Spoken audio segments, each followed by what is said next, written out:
I still remember the sound of the power drill whirring in my hand on that Saturday afternoon, the day everything cracked open and exposed all the rot underneath. Up until that moment, if you had asked me how my life was going, I might have shrugged and said, "Not bad." Sure, Megan and I had our fair share of arguments in our 10-year marriage, but I never suspected anything this extreme. In my head, she was simply my wife, pregnant with our son, and we were preparing for his arrival. I was 38, she was 36. She had a teenage daughter, Skylar, whom I had been raising since she was 5. I convinced myself we were one big, semi-functional family. That afternoon, I was in the garage, knees on the hard concrete, half buried in planks and nails from the box containing Liam's crib. We had purchased one of those build-it-yourself sets. Well, I had purchased it, like I purchased most things in our life. And it had come with at least 500 little parts and instructions that might as well have been hieroglyphics. Because it was hot in there, I had the garage door cracked open about a foot, just enough to keep air flowing. Above me was the kitchen window, partially open to let the breeze in. I remember the smell of newly cut grass blowing in from somewhere down the street. Then, through the background noise of my own hammering and drilling, I heard Megan say my name from the kitchen. That alone wouldn't normally register as suspicious. We'd been married long enough that ordinary talk about me, complaints, jokes, was hardly cause for alarm. But there was an odd tone in her voice, and I found myself pausing the drill to hear more clearly. "I just don't love him," Megan announced. Her voice was shaky, but I could tell it wasn't with tears. It was some other emotion. "I never did. He's a paycheck with hands." Inside my head, the sentence reverberated like a gunshot in a closed room. A paycheck with hands. And the worst part wasn't just that Megan said it, it was that Bernice, her mother, responded with a calm, almost indifferent murmur of agreement. Like they'd discussed this many times before, like it was common knowledge. The cosmic punchline of the conversation was my stepdaughter, Skylar, jumping in to ask if she could spit in my food. I froze. The weight of the power drill nearly slipped from my sweaty palm. They wanted me to remain the clueless ATM, satisfied to pay for everything and let them do what they wanted. Worst of all, the baby, my baby, due in 3 weeks, was apparently part of some scheme to secure more money, more leverage, more everything. In their plan, once the baby was born, they'd get custody if I broke down or tried to leave. That was the gist of the conversation. I swallowed the lump in my throat, forced my trembling fingers back around the drill, and resumed building the crib. I didn't trust myself to walk in there. I was furious, but I also wanted more. More information, more context, more time to plan what I'd do next. It felt like betrayal, so deep it seared straight through my spine, leaving me numb and on fire at the same time. That was the beginning, though truly, if I'm being honest, the real beginning must have come long before. Now, looking back, I can see how I missed all the signs. The separate bank accounts Megan insisted upon. The nights she claimed to be working late only for me to find receipts for fancy dinners days later. Her mother's constant digs about how I needed to pick up more shifts or angle for a promotion. And Skylar, this kid I had once cradled in my arms when she was sick, had started giving me endless side-eye and disrespect. But I always made excuses. She was a teen, that's just how kids behave, and on and on. Still, to my own shame, I never saw how deep it ran until I caught their words spilling from the kitchen window. I played the dutiful husband longer than I should have. That same evening, when Megan came out to see how the crib was progressing, she gave me this plastic smile and asked if I'd eat a sandwich she'd made. My stomach lurched. I remembered Skylar talking about spitting in my food, so I politely declined, forced a smile, and locked myself in the bathroom to hyperventilate in private. My reflection in the mirror was sweaty, upset, eyes red with disbelief. I had never felt so humiliated. But humiliation can lead to a certain kind of clarity, and I used that clarity to start planning. This time, though, my planning wasn't about building a nursery or investing in the 529 plan for Skylar's future. No, I started planning my exit strategy, as well as how to confirm everything. The child's paternity, Megan's fidelity, or lack thereof, and exactly how I could corner them so they couldn't weaponize Liam against me once he was born. My first step was scheduling a consultation with a PI. At first, I wondered if I was overreacting, but the anger and heartbreak propelled me forward. I found a local private investigator named Torres, a quiet, middle-aged woman with a sharp gaze, who specialized in marital disputes and custody battles. It felt surreal to be handing over both money and details of my personal life to a complete stranger, but I was desperate for answers and leverage. Please, I told her, voice trembling, just find out what's really going on. If she's cheating, I want proof. And if the baby's not mine, if there's some reason to doubt that, I need to know. I can't go on like this. Torres almost smirked, not in cruelty, but in that weary, I've seen it all way. We'll find out, she said. Give me what you know. Addresses, phone numbers, her mother's routine, your stepdaughter's routine, whatever you have. A few days later, I was given a chance to get out of the house under some pretext and meet Torres in a diner on the other side of town. She slid a small folder across the booth. My heart hammering, I opened it to see grainy time-stamped photos. Megan meeting a man in a parking lot. At first, the pictures weren't too incriminating. They could have been hugging. But as the sequence continued, the images escalated, focusing on Megan's body angles. She was definitely engaged in an explicit act with that man. I clenched my jaw so hard I thought my teeth might shatter. She had her teenage daughter waiting at a nearby cafe, Torres added, an edge to her voice. Your wife spent at least 15 minutes out in that back area, near the dumpsters, with this John Doe? My guess is that it's not the first time. I forced myself to look again at the photos. Megan's head was lowered, her hand braced on this guy's belt, and the outline of what she was doing was graphic enough that my stomach lurched. A wave of nausea swept through me. Despite everything I'd overheard, part of me, maybe out of sheer stupidity, wanted to believe she was playing me for money, but at least carrying my child, that perhaps she wasn't physically unfaithful. I guess I was naive to think so. Torres tapped the folder. I'll keep recording. If you want video, I can get that too, but this is more than enough to prove infidelity. And the baby? I croaked. I need to know once he's born. If I'm not the father, you can do a DNA test as soon as possible, she said quietly. But I'll keep the camera rolling. You might get more context about who the father is in case it's that guy or someone else.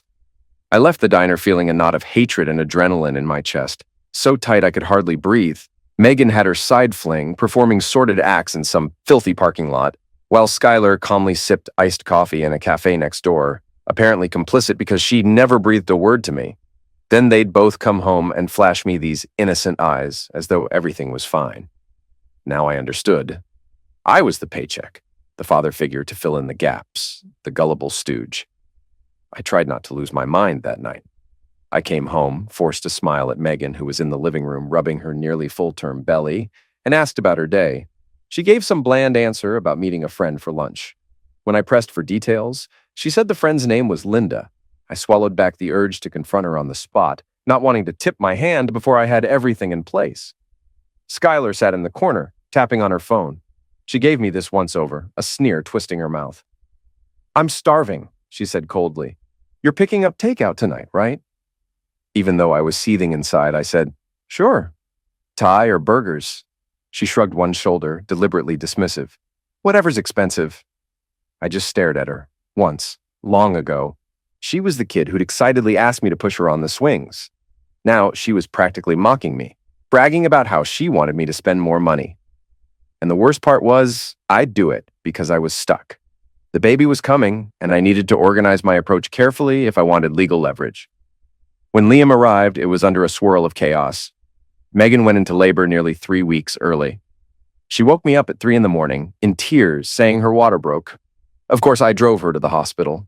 For all my hatred, I still cared about that child, my child, as far as I was concerned.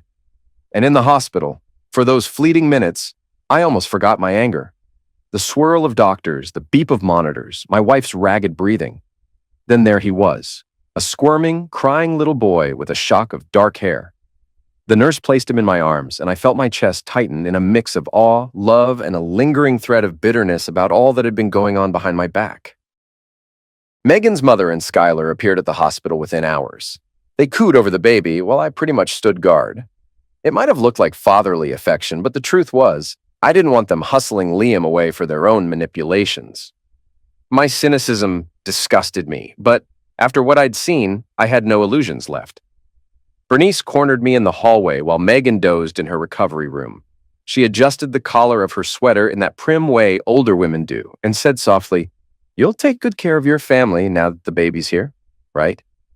I tried not to laugh in her face. Of course, I'm only a paycheck with hands after all. She frowned, clearly caught by surprise that I dared to reference it so directly. For an instant, her facade of gentle grandmother cracked. She looked furious, then tried to hide it. That was just talk. Megan was emotional. We all say things we don't mean.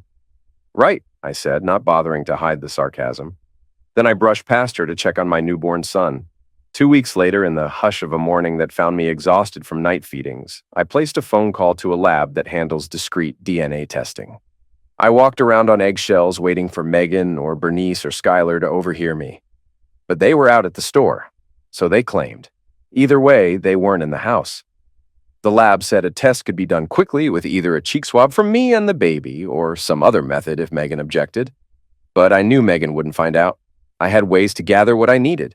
Sure enough, that afternoon, I took a quick sample from Liam in his sleep, sealed it in the kit, and sent it off by courier. My heart clenched at the idea of not being his father. Yes, I despised Megan for everything she'd done, but that baby had become my reason for staying afloat. If he wasn't mine, I wasn't sure how I'd react. Meanwhile, Torres kept collecting evidence. She captured more footage. Megan leaving the new house with the baby once, meeting the same man in a different location. This time they had an argument, and though the audio was poor, it seemed like she was pressuring him about money.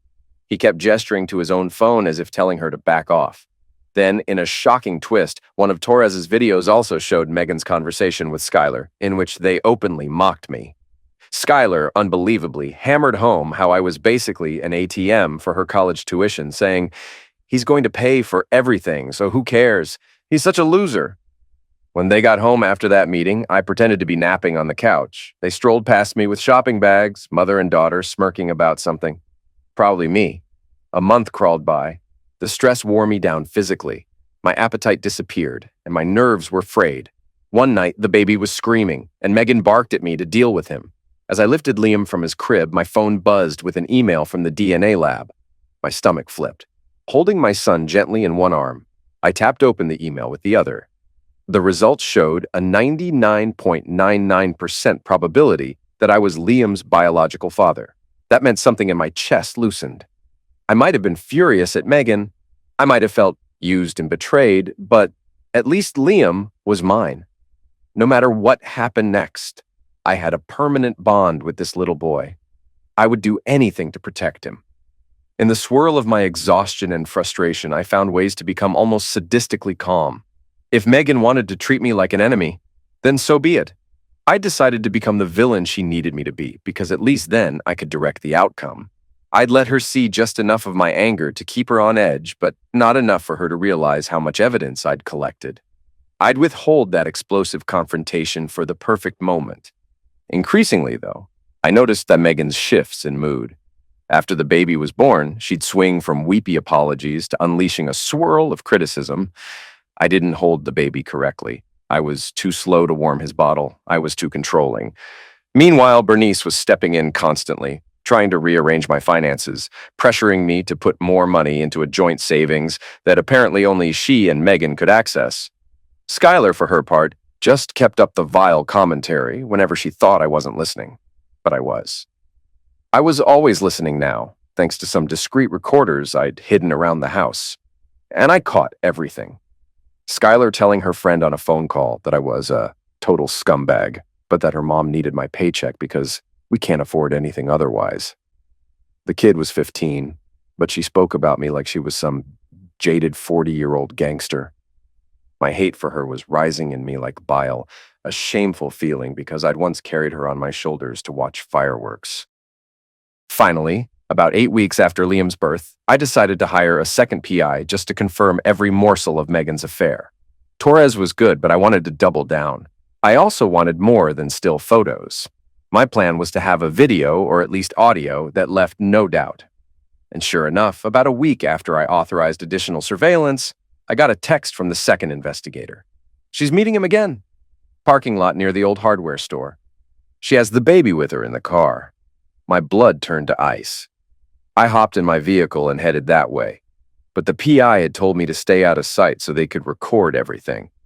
I parked a couple blocks down, white-knuckling the steering wheel. A swirl of contradictory emotions battered me. Rage, betrayal, heartbreak. Part of me was thinking, I'm such a fool. And another part already rehearsed the confrontation I planned to have with Megan. By the time I got the all clear from the PI, Megan and her lover were gone. The reporter had captured a short video of them. My wife, disheveled, having closeness on the man in the front seat of his truck, while the baby dozed in his car seat. The daughter, Skylar, apparently wasn't there this time, though she'd been present during previous encounters. It was all so disgusting and cold. I didn't even want to watch the clip, but I forced myself. She was glancing around the parking lot as she leaned over the console. The baby's distant cries could be heard, and the man kept pushing her away, like he was irritated by Liam's noise. Megan persisted anyway, like she was chasing his approval. Watching it, I felt a wave of sickness that almost turned me inside out. Things escalated quickly after that. I'd stockpiled enough proof to settle any custody dispute. I had photographic evidence, audio recordings, text logs, even video of Megan explicitly cheating. And I had the DNA results that said Liam was mine. If Megan thought she could waltz out of here with my son to leech me dry forever, she was wrong. But I wanted a confrontation that would make them all realize exactly how thoroughly they had lost. One day after the new investigators' final delivery of evidence, Megan and Bernice came to me with faux concern in their voices. Megan's eyes were red, as if she'd been crying. She said, "We need to talk about money. The bills are piling up, and you're not stepping up the way you used to." Bernice folded her arms. "If you love Megan and you love Skylar, and you love your new baby, you need to stop being so selfish. We're a family. That means you provide, and we make sure the household is balanced." I gave them a pointed smile, playing the part of the villain, that cold residue of anger fueling my voice. "You're right," I said. "I do love my son. That's why I'm paying for everything. For now." Skylar stood in the hallway, peering from behind the doorframe. I caught her roll her eyes. "He's such an ATM," she muttered under her breath. Then she smirked. "But you're good for my college fund, right?" I turned on her. "Oh, definitely. I can't wait to foot that bill." She couldn't detect my sarcasm. She just scowled, like I existed solely to open my wallet. Bernice's face softened in that manipulative way she had. "We're all tired. Why don't we talk about this properly tomorrow, dear?" "That's an excellent idea," I said. "Tomorrow works for me." What I didn't share was that I already had the date set with a lawyer and that I planned to be out of the house within 2 days. I'd found a small, cheap apartment where I'd start my new life with Liam. In my quiet moments, I hated myself for not caring about what happened to Skylar, but she'd made her stance clear. The final blow came on a cloudy afternoon. Megan must have sensed something was up because she tried to be unusually pleasant, cooking dinner, though I suspected Skylar might spit in my plate if I turned my back. That evening, I received an urgent text from the lawyer's office. The custody papers were finalized, and I just needed to come sign. Perfect timing. I pretended to head to the hardware store, telling Megan I had to buy a few more things for the nursery. She gave a half-hearted wave. While out, I met with the lawyer in his quiet office. He showed me the final draft that demanded immediate paternity acknowledgement, spelled out my custody claims, and included all the evidence I'd gathered. Megan would be forced to face the fact that I wasn't going to be her doormat. Later that same night, I called the PI to tie up any loose ends. Torres said, "You've got what you need. Good luck." I nodded to myself and whispered, "Thank you." It was time to set off the grenade. The next morning, I left the house as Megan, her mother, and Skylar were preparing for a family outing. They wanted me to stay and watch Liam, so I couldn't vanish with him while they were out. I said I had some errands to run, but that I'd be right back. In reality, I took Liam with me, claiming I needed to visit the pediatrician. In the trunk of the car, I'd already stashed the first wave of diaper bags and baby supplies. If they realized I was leaving, they didn't show it. Bernice's only remark was, "Don't be long," in a snappish tone. I drove downtown, had a final meeting with my lawyer, and left with the glorious stack of documents that proved everything. Then I headed to the new apartment. My plan was, once I got Liam settled, I'd text Megan a single clip from the PI's footage, the one that showed her in the parking lot with her lover. Let that sink in. Then I'd turn off my phone for a day. Let them panic. Sure enough, as soon as I sent the clip, the phone buzzed with repeated calls. I let it ring. I took Liam out of his car seat, set him gently in the portable crib, and tried to calm myself. My heart pounded. I was free, or at least on the path to freedom. I powered off the phone, turned on some background music to drown out the echoing quiet, and fed Liam a bottle. He blinked at me. Innocent, safe, all mine. I didn't turn my phone back on until the next day. There were over 100 missed calls, mostly from Megan. Text messages from Bernice threatened me, calling me a kidnapper. A few scattered texts from unknown numbers, probably her friends, telling me to man up. The rest were from Megan, cycling through fury, confusion, pleas, and bizarrely enough, claims that she'd do anything to fix this. Not a single mention of her affair or the possibility that I might have discovered it. Denial is a powerful drug. What happened next was fairly predictable. Megan and Bernice arrived at my apartment by mid-afternoon. They must have tracked me by the car or some other means. The buzzer rang, and I considered not answering, but I was itching for a confrontation, so I opened the door slightly, just enough to see Megan's puffy, red-rimmed eyes and Bernice's stony face. Behind them was Skylar, arms folded, glare locked on me like I was a piece of trash. Megan's voice quivered. "Please, let us in. We just want to talk." I glanced at Liam, who was napping in a bassinet near the couch, then let them step inside. I stayed in front of them, arms crossed, carefully distant from the baby. Bernice started in first. "We've been worried sick. You can't just disappear with Liam. That's not how this works." I gave her a cold stare.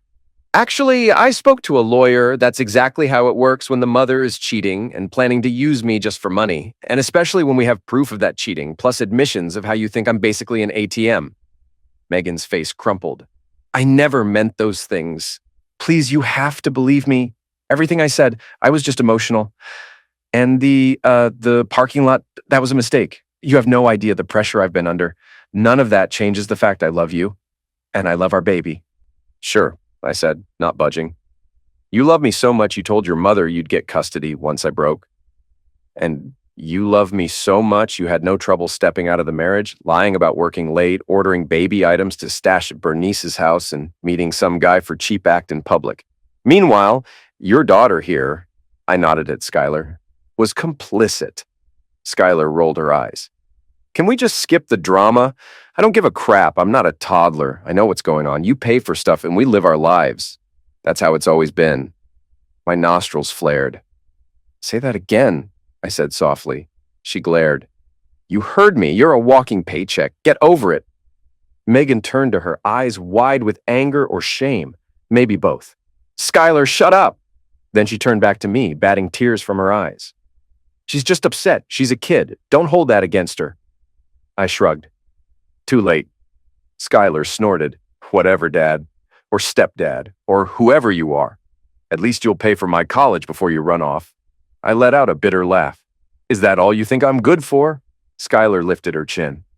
"Seriously, you think you can just ditch me? Fine. I don't need your presence, just your money. If that means sucking up to you or hooking Mom up with you, so be it." Megan began to sob. "Stop it," she hissed at her daughter. "He's about to leave us and you're not helping." Bernice tried to intervene, stepping closer, voice trembling with a forced calm. "Look, let's settle this sensibly. We can come to an arrangement. Your name is on the mortgage, correct? You wouldn't abandon us. That would be financial suicide. Maybe we can act like adults." I smirked.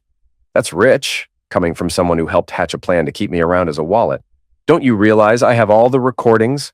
The big question is, why would I pay for anything else when you all told me, in your own words, that you never loved me?" Megan sank to her knees, tears streaming. "I was an idiot, okay? I was so scared about money and about losing my freedom after having another baby. I needed reassurance, and yes, I did cheat. It was just once, maybe twice, but it never meant anything. You're the father of my child. We can get past this. You never loved me," I reminded her. "Even if you say it now, do you really think I believe you?" "But you love Liam," she pleaded. "He needs me. He needs you too. He needs both parents. We can still fix this." My fury peaked. "Did you ever consider that before you went behind my back, having closeness in parking lots and bragged about how I'm worthless except for a paycheck?" Megan couldn't respond. She just wept. Bernice hovered behind her, jaw set. "You need to let us see the baby," Bernice hissed. "You're taking advantage of the fact that Megan just gave birth. She's vulnerable and you're using it against her." "You have no idea how vulnerable I've felt these past months, hearing you all degrade me." I pointed toward the door. "We're done. My lawyer will be in contact with you because, in case you missed it, I did a test. Liam is my son, so you'll be hearing from me about custody. We'll set up times for you to see him if the court allows it." Megan looked desperate, leaning in. "You can't take him away from me." "Watch me," I said, grabbing the handle of the door. Now get out! Bernice's head snapped up. No, we won't leave without him. Skylar, furious, turned on me. You're such a scumbag. You're worthless. Mom never loved you because you're unlovable. Shut your mouth, I roared, the villain creeping into my voice. You think you can talk to me like that and still expect me to pay for college? She jutted her chin. You will, because that's what you do. You pay or you're a deadbeat. You think you can live with yourself if you don't? I'll tell the whole world you abandoned me. I laughed darkly. Do what you want. I'm finished letting any of you string me along. And with that, I ushered them all out into the hallway. The baby was safe in my arms, oblivious. Megan tried to cling to the doorframe, but I pushed the door shut, flipping the deadbolt. Then I heard the muffled cries of anger from the other side. I locked it all. My heart pounded so hard it felt like it might burst. That's when something banged on the door. Open up! Megan screamed. Skylar's voice was shriller. I hate you! I didn't respond. Exhaustion crushed me. Scenes flashed through my head. Megan hooking up with her lover, Bernice sneering, Skylar spitting in my food or calling me vile names. Then I heard footsteps stomp away. For a brief second, I let myself hope they were done. Suddenly, a sharp crash came from outside. I rushed to the window to see Skylar in a frenzy. She'd picked up a heavy rock from the landscaping and was smashing it against a parked car's windshield. My car. She shrieked like a banshee, cursing me at the top of her lungs. Glass shattered. Bernice tried to pull her away, but Skylar was in a meltdown, screaming expletives. Finally, Megan managed to yank her arm. Skylar, enough! Stop! I heard Megan's voice ring out, high and hysterical. But the damage was done. The windshield had a gaping spiderweb of cracks. Skylar hurled the rock aside, then sprinted away down the street. Megan and Bernice ran after her, tears streaming, voices echoing in the late afternoon air. I stared down at my baby boy. He didn't cry, didn't fuss, just squirmed against me, eyes wide. It's okay, I whispered, though my heart hammered in my chest. We're okay now. That's how it ended that day. My final, brutal confrontation. Police were called by a neighbor who heard the commotion. By the time they arrived, Megan, Bernice, and Skylar were gone. A couple of nosy onlookers came out, wanting to know what had happened. I gave them minimal details, not wanting to broadcast my personal life to the entire complex. In the days that followed, Megan tried calling, texting, emailing. Bernice sent me lengthy messages, sometimes raging, sometimes begging. Skylar never contacted me directly. Maybe she was too proud or too ashamed. All I knew was that they had retreated to Bernice's place for the moment. My lawyer filed the official documents for divorce and custody. Megan's lawyer tried to throw mud my way, claiming I was emotionally abusive and kidnapped Liam. But the evidence was on my side, and the court swiftly recognized that I was the rightful father, that I had reasons to fear for my safety and for the baby's well-being. A few months afterward, a paternity test, court requested this time, once again confirmed I was Liam's biological father. That hammered the final nail into Megan's manipulative designs. Without me funding her home, she couldn't keep up with mortgage payments. She had to concede a great deal in the custody arrangement. Overall, the settlement gave me primary custody, with Megan receiving only supervised visitation at first, courtesy of the video evidence that she was engaging in extremely neglectful behavior, especially that time she'd taken Liam with her to that parking lot. Skylar started texting me, bizarrely enough, about her college prospects, demanding I step up. I ignored her. Admittedly, it stung.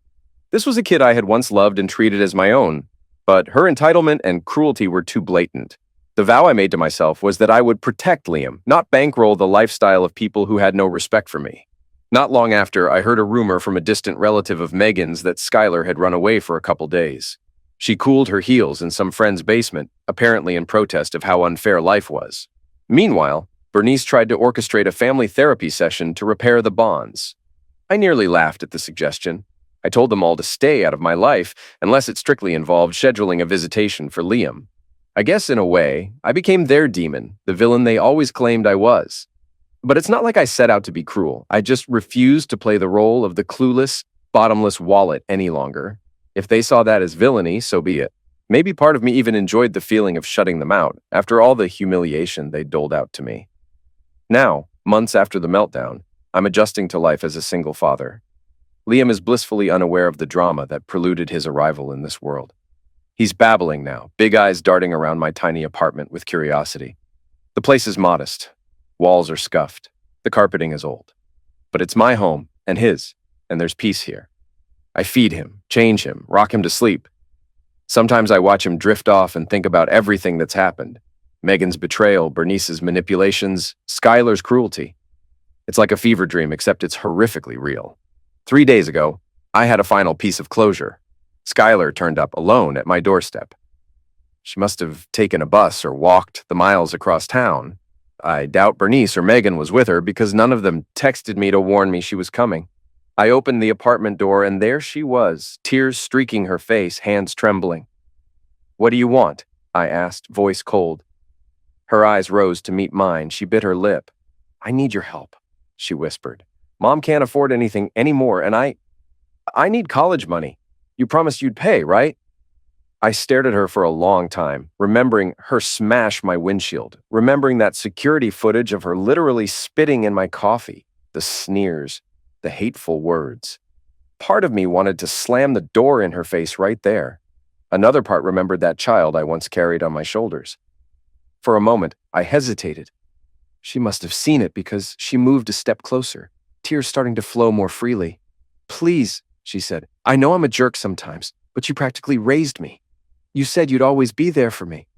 Despite my anger, I had the ghost of a memory of her, age 8, showing me a picture she drew of our family. She used to call me Dad. Then I replayed her meltdown, the repeated line about how I was worthless but should pay for her future. I steeled myself. "I'm sorry," I said. "I'm not paying for a single thing for you. You made your choice clear." I started to shut the door. She panicked, stepping forward, tears dripping off her chin. "No, wait, please," she begged. "I'm so sorry. I take it back, Dad. I was messed up. I didn't mean it. Mom told me things." I cringed at her calling me Dad, and I saw in her eyes a swirl of desperation. But I hardened my resolve. "Don't call me that," I said. "I'm not your father anymore. You need something. Go to the people you love so much you bragged about spitting in my food." She collapsed to her knees. For a second, I just stood there, grappling with the tempest of conflicting emotions. But in the end, I did exactly what my anger told me to do. I slammed the door in her face. I heard her sob once, probably banging a fist on the door. Then, a second later, the sob turned into a shriek of raw fury. I looked through the peephole to see her scramble away from the door. She stormed down the front steps, rummaging around. She snatched up a loose piece of concrete, some broken chunk of the curb or a rock, and flung it at the nearest car. Not mine, but it crashed into the windshield, leaving a huge crack. Another spree of curses spat from her mouth, tears glistening. Then she ran, sprinting down the street like a terrified animal. My neighbors would handle the aftermath. The old me would chase after her, worried sick. But that part of me died the day I realized what she and Megan truly thought of me. Now, there was only this grim resolve to protect Liam and move on. I took a deep breath, pressed my back against the closed door, and tried not to shake from the aftershock of emotions. Eventually, Liam stirred, probably awakened by the noise. I scooped him up from his crib, murmuring comforting nonsense until he relaxed against my shoulder. I kissed his soft hair. He smelled faintly of baby shampoo and innocence, and I felt tears burning my eyes. This, I thought, is my second chance. He's my reason to keep going.